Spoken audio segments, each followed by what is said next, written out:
네, 안녕하세요. 여의도 5번 출구 박찬우입니다. 오늘도 우리 발로 뛰는 친절한 곽프로님 모시고 핵심 정보, 발로 뛰는 정보 우리 구독자님 전해드리려 저희가 이렇게 모였는데요. 곽프로님 안녕하세요. 네, 안녕하세요. 일단 뭐 구두가 한 서너 개가 지금 나갈 만큼 아하, 되시고 우리 이거... 구독자님들 위해서 또 지금 정보를 수집하고 있는데, 최근에 또 아시다시피 핫한 은퇴를 남겨두신 구독자분들은 상당히 핫한 정보가 또 지금 하나 이슈가 되고 있죠. 은퇴자분들께서 고민 많으신 부분들이 있죠. 건강보험료. 맞습니다. 이런 부분들이 약간 개편 발표가 나온 거 저도 기사로 본 적이 있거든요. 원래는 건강보험료 그 부가체계 개편안이라는 게 2018년도에 이제 그 어느 정도 얼개는 공표가 됐었습니다. 하지만은 이제 실제 시행이 되는 시기가 9월부터거든요. 본격적으로 건강보험료 2단계 개편이 주는 의미가 또 어떤 걸 내포하고 있는지, 그리고 우리 영상을 보고 계시는 우리 시청자분들한테 도움이 될 만한 팁들에 대해서 한번 소개를 한번 해주시죠.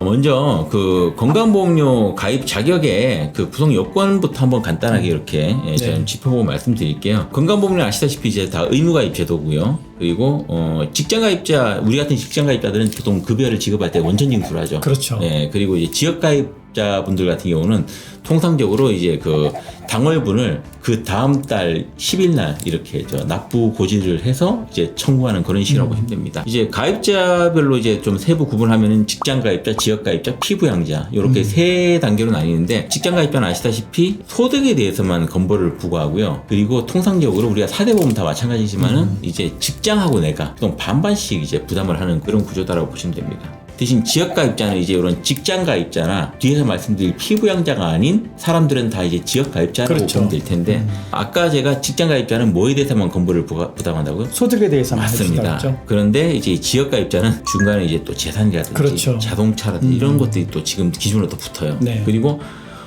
지역가입자는 어쨌거나 이제 내가 이걸 100% 부담을 해야 되는 그런 부담이 있습니다. 가장 큰 차이가 직장가입자는 내 부담이 50%이지만 지역가입자는 100%다 내야 된다는 게 일단 가장 큰 차이로 보여지네요. 맞습니다. 그래서 이제 사실 뭐 나중에 또 다시 말씀드릴 텐데, 그 때문에 퇴직 후에도 가급적 직장가입자로 남아있기를 원하는 분들이 상당히 많으시고요. 그래서 뭐 여러 가지 다른 방법들을 동원해서 현행 규제상에서 그런 부분들을 활용하시는 분도 계시고, 또 하나는 이제 은퇴한 이후에 내가 직장가입자로 재취업을 못한다고 하더라도 동일한 수준의 이제 보험료만 납부하는, 또 뒤에서 말씀드리겠지만 임의 계속 가입 신청 제도란 걸 활용하시는 경우도 있습니다. 이미 계속 가입 신청 제도 맞습니다. 중요한 팁인 것 같아요. 이 예. 부분은 뒤에서 다시 한번 설명해 주시도록 드리도록 하겠습니다. 네. 그리고 이제 또 피부양자 제도. 피부양자는 실제로 이제 건보법에는 직장가입자에게 주로 생계를 의지하는 자라고 이렇게 명시돼 있습니다. 뭐 생계를 의지하다 보니까 이제 당연히 보험료 납부 의무 없는 거고요. 그렇다고 이제 피부양자를 보통 이제 내 자식, 자녀에게 많이 등록을 하잖아요. 그렇죠. 내가 등록했다고 해서 이제 자녀의 건보료에 영향을 미치는 게 전혀 없고, 그런 부분들이 이제 중요한 특징이라고 볼 수 있겠습니다. 그렇다면 직장가입자, 지역가입자, 피부양자로 나눠질 수 있는데, 피부양자라도 등록이 된다라고 하면 건보료 측면에서 볼 때는 가장 이상적인 방법이 가장 이상적인 맞습니다. 사실 이 부분들이 이제 기존의 피부양자 분들이 이번 건보료 2단계 개편이 되면서 내가 피부양자에서 빠질 수가 있네? 라는 부분들 때문에 가장 많이 지금 두려워하시는 것 같아요. 그렇죠. 뭐 보험료가, 건강보험료 자체가 뭐 한두 푼 나오는 게 아니다 보니까 맞습니다. 가장 많이 걱정이 되는 부분은 맞는 것 같아요. 맞습니다. 그래서 이제 한번 그 건강보험료 부가체계가 그럼 어떻게 개편됐는지 제가 화면을 가지고 왔습니다. 히스토리를 한번 좀 살펴보면은요. 2018년도 6월 30일 이전부터 1, 2단계 개편의 어떤 흐름들을 좀 제가 정리를 해왔는데, 첫 번째로는 피부양자 조건이 바로 올 상반기까지만 해도 재산세 과표 기준으로 한 5억 4천만 원 이하의 재산이거나, 재산세 과표 기준, 요건 이제 우리가 보통 지방세 납부할 때 그 재산세 과표 기준이기 네. 때문에 우리가 흔히 하는 공시가격의 한 60-70% 정도라고 보면 됩니다.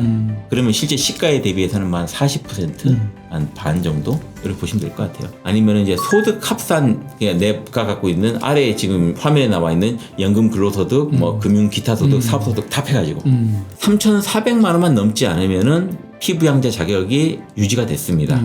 그런데 이 부분들이 이제 지금 하반기 중에 시행을 할 때는 소득 합산 기준이 2천만 원 이하로 또 떨어지는 거고요. 그러니까 이게 보면 히스토리를 보니까 기준이 되는 소득 금액도 줄고 맞습니다. 있고, 이 사이에 있으신 분들 같은 경우는 실질적으로 건보료를 낼 수밖에 없는 상황이 맞습니다. 이제 백그라운드로 이렇게 이루어지고 있는 것 같아서 좀 안타까운 부분이 있네요. 이분들에 대해서는 당장에 어떤 뭐 이런 구제할 수 있는 방법 같은 게 실질적으로 있지는 않는 거잖아요. 현재 사실상 이 소득과 재산 기준을 미리 정리하지 않았다 그러면은 별다른 방법이 없는 그렇죠. 사실입니다. 네. 사실이고 이런 식으로 지금 이제 피부양자 자격 조건이 이제 강화가 됐다는 부분들하고 또 그 아래 보시면은 이제 실제로 건보를 납부하셔야 되는 분들 같은 경우에는 기존에 뭐 연금소득이나 근로소득 같은 경우는 전체 기준으로 다 부과한 게 아니고 20%, 30% 이런 식으로 이제 일부 그 적용률을 네. 적게 가지고 그렇죠. 갔어요. 네.